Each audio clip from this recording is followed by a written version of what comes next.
क्या तू मेरे बच्चे की मां बनोगी?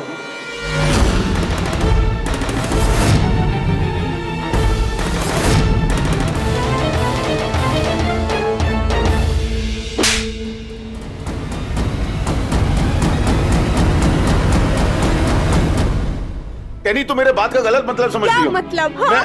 अगर करना होता ना यही सब तो 5 साल नहीं लगते मेरे को 4 लाख रुपए इकट्ठा करने में, समझा?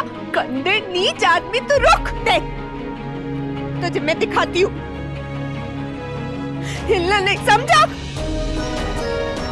ये देख, ये देख, ये पता है क्या है? ये मेरा पासपोर्ट और वीजा है, लेकिन नकली, क्योंकि मेरी पक्का पक्की सहेली मेरे को उल्लू बना गई, क्योंकि मेरे को अंग्रेजी नहीं आती ना, और ना ये धोखे की भाषा आती है।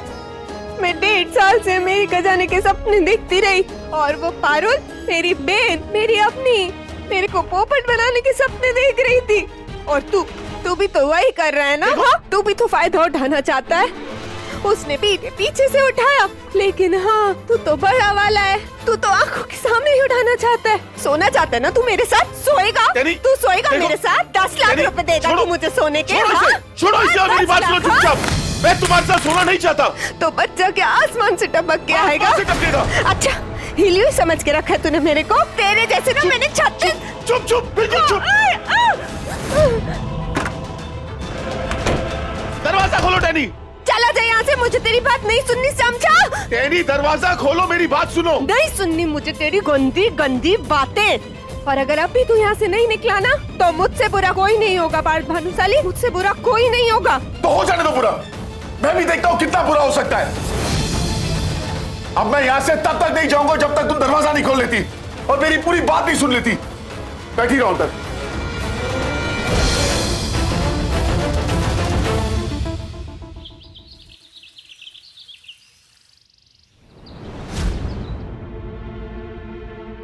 कहाँ रह गई ये पोइनी?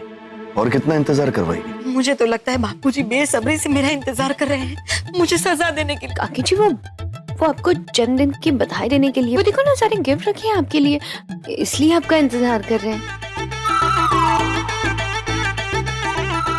तो चलो ना, मैं आ रही हूँ पीछे। चलो चलो।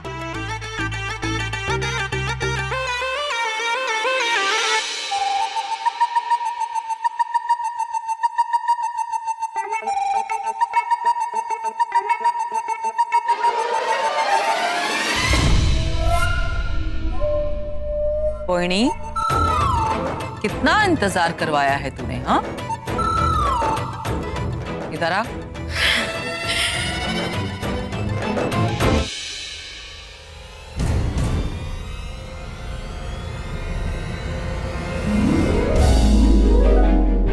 जन्मदिन की ढेर सारी शुभकामनाएं।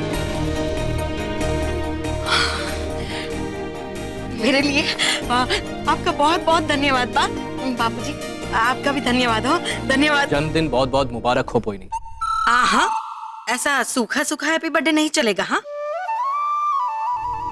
इंदु, ऐसा कभी हो सकता है भला? हाँ, वही तो मैं सोचूं, ऐसा कभी हो सकता है भला?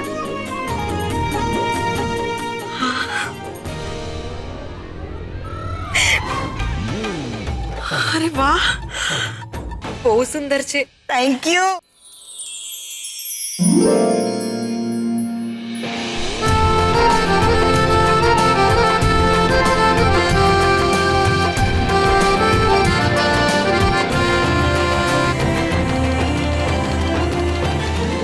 वाह पोइनी वाह, तेरे जन्मदिन ने तुझे बचा लिया।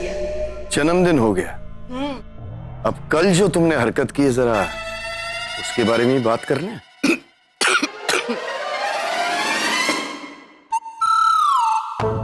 दादाजी, दादी जी, छोड़िए ना, कल तो बीत गया, काकी जी का जन्मदिन है तो। लेकिन इसका असर हमारे आने वाले कल पर भी पड़ा है।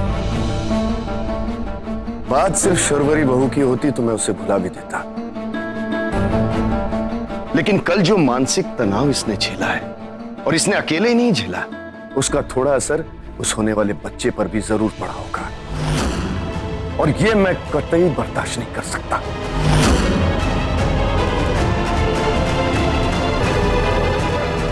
सजा तो पोइनी को मिलेगी ही। बा, माफ करी दो बा, मैंने माफ करी दो। दगन करके जब से इस घर में आई हूँ ना, मैंने आपको ही माँ जैसी, मैंने आपको ही माँ माना है बा। मेरी रक्षा कीजिए, मुझे सजा से बचा लीजिए। बिल्कुल सही कहा तुमने पोइनी। अपने बच्चों की रक्षा करना माँ का कर्तव्य होता है, और तुम्हें किसी बाहर वाले से नहीं, खुद अपने आप से खतरा है, अपनी सोच से खतरा है, और जिससे तुम्हें कैसे बचना है इसका फैसला मैं नहीं, तुम्हारी माँ समान सास करेगी।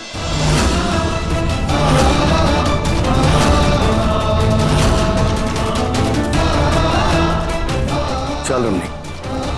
बापूजी, सुयोग,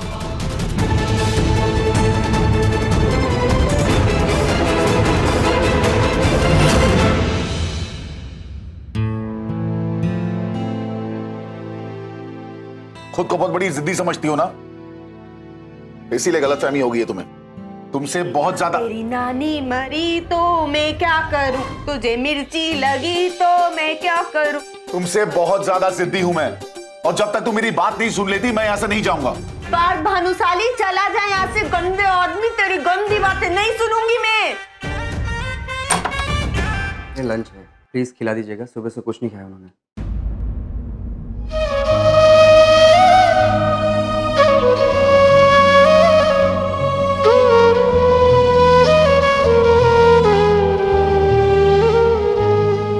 ठीक है, मैं अपनी जिद छोड़ता हूँ, मत सुनो मेरी बात, लेकिन खाना खा लो, तुम्हारी तबीयत ठीक नहीं है, और ठीक होने के लिए तुम्हारा खाना खाना जरूरी है।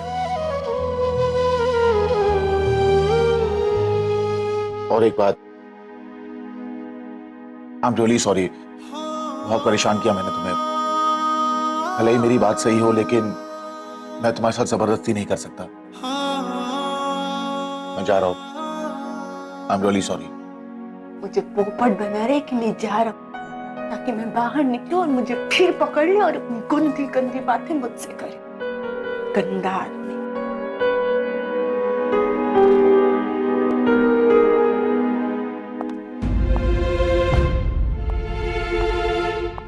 सच्ची नजारा।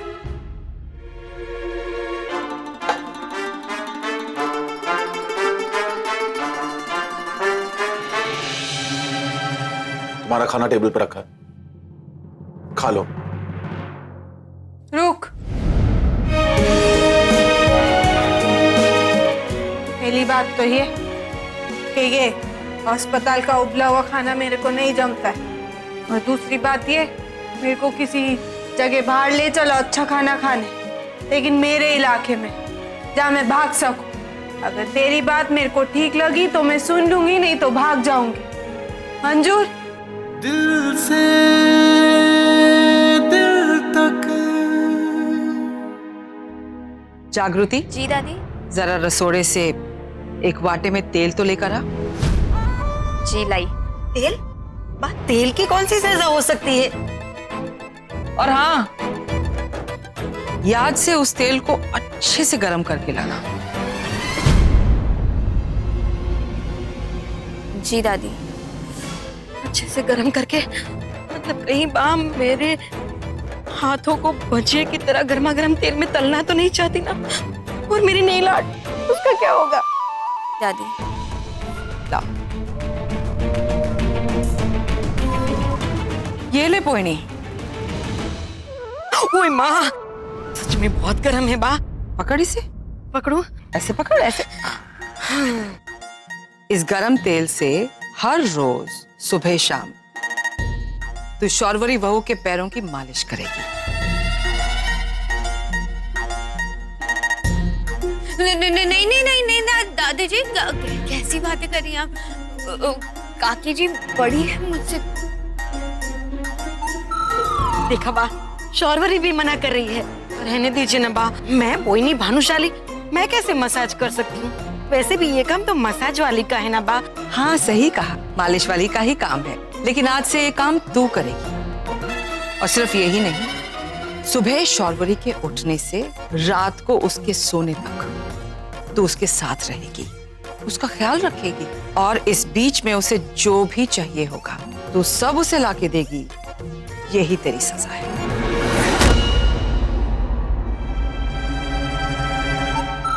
पर माँ बस फैसला हो गया जो बदला नहीं जा सकता। हाँ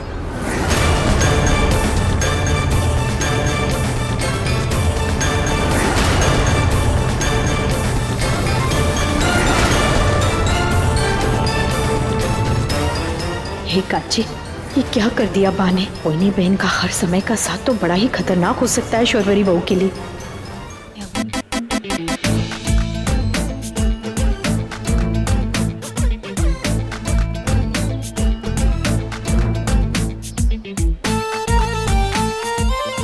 एक और लाऊं?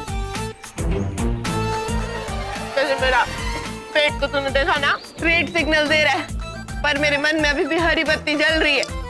वैसे मैं ज्यादा खाती पीती नहीं हूँ, मेरा फिगर देख के तेरे को वैसे पता चलता होगा, पर ये आइटम कुछ अलग से बहुत स्वाद है, बहुत स्वाद। अब काम की बात पे आते हैं। तू मुझे बता, तेरे को क्या बोलना था, वरना तू बोलेगा खाया पिया पर दस थोड़ा झमेला में। हाँ चल शुरू हो जा। हाँ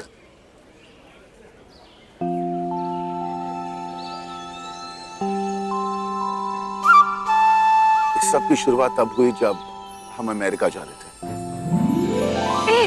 तुम दोनों भी अमेरिका जा रहे थे? क्या कह रहे थे? दादाजी हमें भेज रहे थे, हमारी मर्जी के खिलाफ, परिवार से दूर। एक बात बता, तेरे दादाजी सिर्फ अपनों को ही भेजते हैं या पराये को भी धक्का मारते? ऐसे ही पूछ रही हूँ। क्या है ना, मैं इसीलिए दुखी हूँ, ऐसे धक्के खा रही हूँ क्योंकि मेरे को अमेरिका जाना है, पर मैं अमेरिका नहीं जा पा रही हूँ। और तू इसीलिए दुखी है क्योंकि तुझे अमेरिका भेज रहे थे। अच्छा चल छोड़, मुझे ये बता कि हुआ क्या? दादाजी ने भेजा नहीं या उनको खर्चा ज्यादा लगा या फिर किसी ने धोखा वोखा कर दिया? ऐसी कोई बात नहीं। जब हम अमेरिका जाने के लिए घर से निकले थे। अरे मिसेस हावड़ा, आप माँ बनने वाली है, माँ।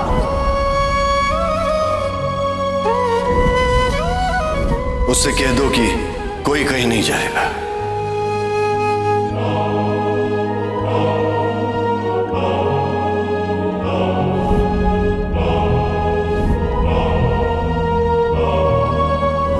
आपको डॉक्टर के इंस्ट्रक्शंस को सीरियसली लेना चाहिए। मिसकैरेज हुआ है आपका। ये बात ना तो तुम लोग बापूजी को और ना ही घर के किसी सदस्य को बताओगे। तुझे फिर से प्रेग्नेंट होना होगा। आई एम सॉरी टू से, लेकिन अब आप कभी भी माँ नहीं बन सकती। अब तुम्हारे लिए सिर्फ एक ही काम है, मेरे परपोते का ख्याल रखना। ये बच्चा ही सब कुछ मेरे लिए है। और इसीलिए हमें बच्चा चाहिए, अपने से ज्यादा हमारी परिवार की खुशी के लिए। कमाल है भाई, अभी मेरे पास एक घंटी होती ना तो मैं तेरी आरती उतार लेती। ये तुम बड़े लोग खाते क्या हो? अच्छी खासी आइटम सॉन्ग जैसी रंग रंगीली जिंदगी है, पर तू ये बच्चे के झंझट में क्यों बावला हो रहा है? तुम नहीं समझो। हाँ तो समझना भी नहीं है, मुझे समझ के बिगड़ना नहीं है ना तुम लोगों जैसे। पर तू मेरे को एक बात बता, मैं तेरे को बच्चा कैसे दिला सकती हूँ? बच्चे के लिए तो कुछ कुछ करना पड़ता है ना। नहीं सरोगेसी में ऐसा कुछ नहीं होता, मैं तुम्हें समझाता हूँ। हाँ। डॉक्टर्स मेरे और शौर्वरी के IVF द्वारा फर्टिलाइज किए हुए एग को तुम्हारे यूट्रस में प्लांट करेंगे। क्या क्या करेंगे?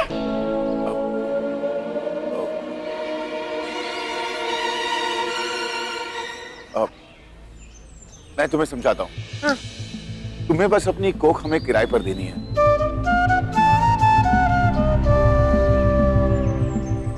मैं या कोई और, कोई तुम्हें हाथ नहीं लगाएगा। जो कुछ भी करना है डॉक्टर्स करेंगे। तुम बस इतना समझ लो कि 9 महीने बाद तुम हमें बच्चा दे दोगी और अमेरिका चली जाओगी। इस तरह तुम्हारा सपना भी पूरा हो जाएगा और हमें हमारी खुशियां मिल जाएंगी।